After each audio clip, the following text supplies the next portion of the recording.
Ummul Mukminin radhiyallahu anha, ibu orang-orang mukminin, walaupun Aisyah ni muda lagi ketika Rasulullah wafat. Pada pandangan jumhur umurnya baru 17 dan ataupun 18 tahun, tetapi kedudukannya sebagai isteri Nabi memberikan beberapa keistimewaan kepadanya, di mana isteri Nabi ini tak boleh dikahwini, haram dikahwini selepas wafatnya Rasulullah sallallahu alaihi wasallam, ataupun kalau ditakdirkan Rasulullah cerai mereka tak dikahwini.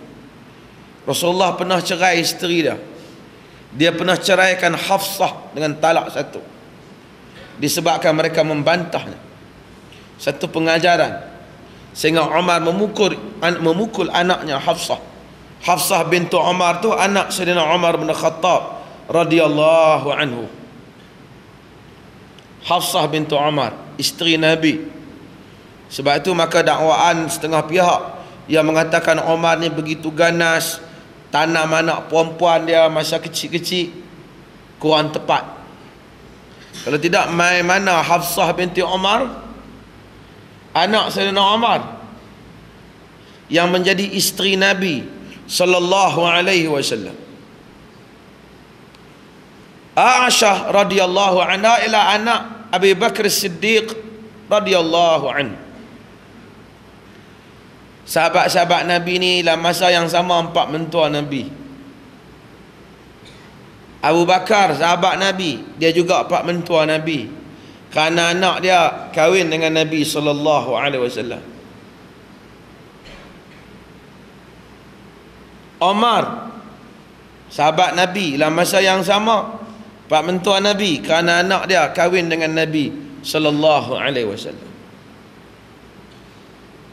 Osman menantu Nabi, kerana anak Nabi kahwin dengan dia. Dan ini semua adalah menunjukkan makmurnya masyarakat Nabi sallallahu alaihi wasallam. Kahwin-kahwin para sahabat ni dengan Nabi kahwin anak orang tu kahwin anak ni, anak Nabi, orang tu kahwin dengan anak Nabi, orang ni berhubung, yang ni empat mentua kawan ni, yang ni menantu kawan ni. Semua tu telah menyebabkan berkembangnya dakwah, berkembangnya Islam. Kita kadang-kadang kahwin saja macam tu, tak apalah, baguslah kahwin tu, tapi tak berkembang banyak, kadang-kadang tak banyak membantu dakwah.